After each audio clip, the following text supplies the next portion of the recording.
नमस्कार।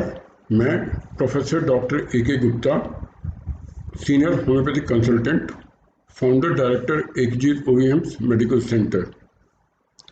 आपका सबका स्वागत है होम्योपैथी के इस विशेष चैनल पर, जिसमें हम हर सप्ताह किसी विषय पर चर्चा करेंगे और होम्योपैथी के बारे में जानकारी हासिल करेंगे कि लोगों को होम्योपैथी द्वारा किस तरीके से इलाज किया जा सकता है या उनको किस तरह से होम्योपैथी द्वारा लाभ मिल सकता है।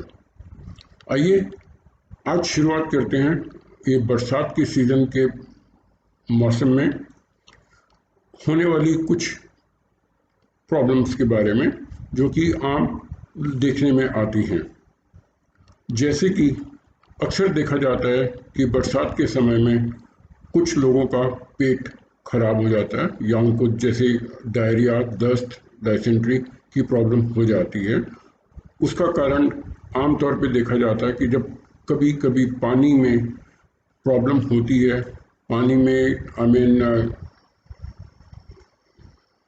जो कहते हैं कंटामिनेशन आनी शुरू हो जाती है, उसकी वजह से इन्फेक्शन होता है और मरीज को दस्त, बुखार या उल्टियाँ होनी शुरू हो जाती हैं।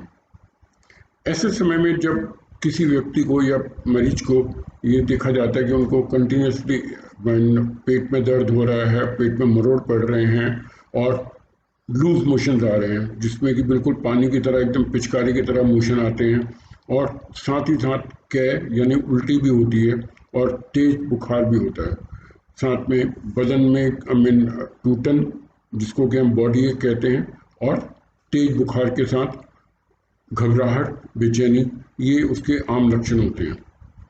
इसमें सबसे ज़्यादा जरूरी चीज़ देखने वाली ये होती है कि जब कोई भी व्यक्ति इस तरीके की तकलीफ से पीड़ित होता है, तो उसमें जितना वाटर लॉस होता है, उसमें इलेक्ट्रोलाइट बैलेंस को ध्यान में रखना बहुत ज़्यादा ज़रूरी होता है, क्योंकि लूज मोशन के माध्यम से और वॉमिटिंग के माध्यम से शरीर का काफ़ी हद तक खनिज वाला लिक्विड निकल जाता है, जिसमें कि बहुत ज़्यादा न्यूट्रिएंट लॉस हो जाता है और उसमें समय में होने की वजह से पेट में क्रैम्प्स, वीकनेस, कमजोरी और कभी कभी बेहोशी भी आ जाती है।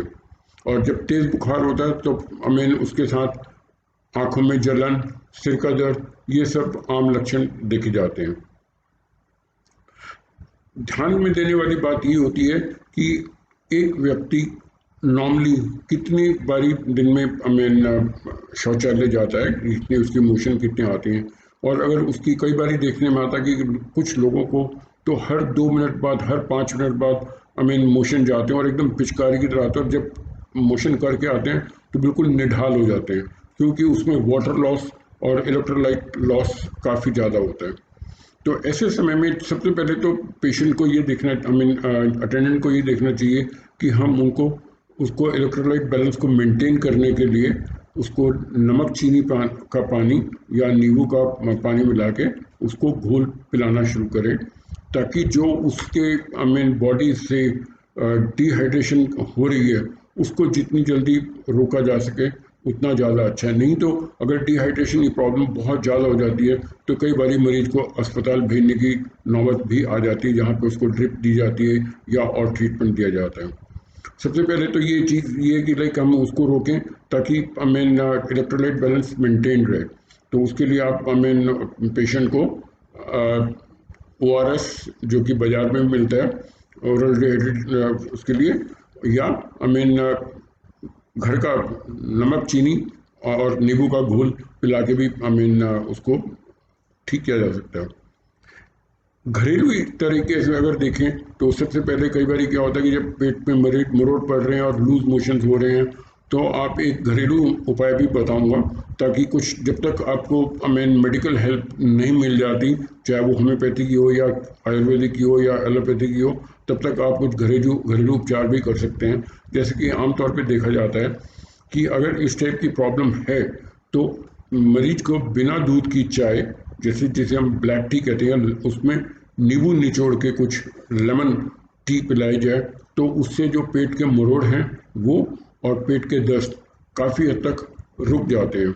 और अगर फिर भी ये प्रॉब्लम रहती तो आपको कोशिश करनी चाहिए कि हमेशा अपने निकटतम होम्योपैथिक डॉक्टर के पास संपर्क में जाएं और उनसे इलाज कराएं। और जब आप अपना इलाज कराने जाते हैं या बताते हैं फ़ोन पे भी, तो कोशिश करें कि डॉक्टर को आप अपने पूरे लक्षण दें, क्योंकि होम्योपैथी एक ऐसी चिकित्सा प्रणाली है जिसमें अगर लक्षण अलग अलग होते हैं तो उस लक्षणों के आधार पर दवाई भी बदल जाती है।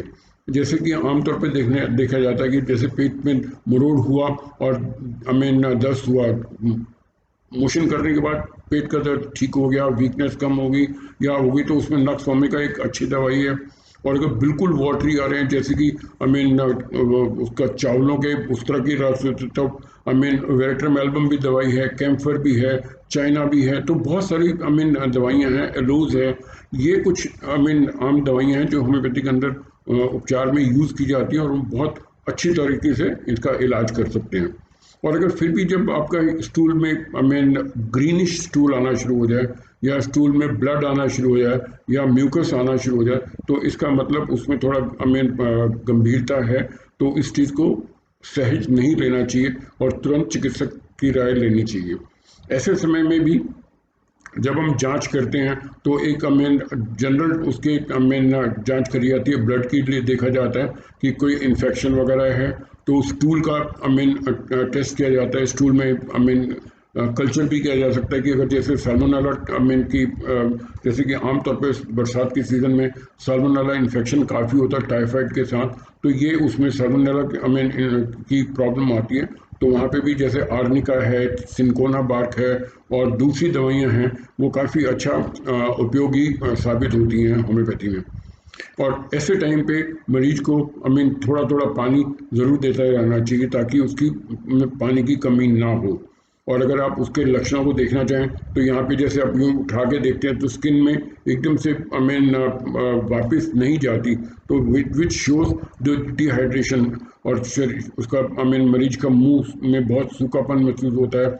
और अगर उल्टियाँ आ रही हैं, बहुत ज़्यादा उल्टियाँ आ रही हैं, जब तक आप कुछ, मैं अगेन एक और मैं नुस्खा आपको बताना चाहूँगा कि मरीज को अगर बहुत ज़्यादा वॉमिटिंग की फीलिंग है, तो अगर उसको थोड़ी सी बर्फ़ या वो चाटने के लिए दी जाए तो उसका नौजिया और वॉमिटिंग काफ़ी हद तक रुक पाता है। ये चीज़ उनकी सब्स्टिट्यूट नहीं है, पर ये सिर्फ मैं आपको इसलिए बता रहा हूँ कि आप घर पे कुछ इलाज कर सकते हैं, तो इन चीज़ों को करने में कोई हर्ज नहीं है जब तक कि आपको आपकी प्रॉपर चिकित्सा नहीं मिल पाती, आपके डॉक्टर से संपर्क नहीं हो पाता, तब तक ये कुछ किया जा सकता है।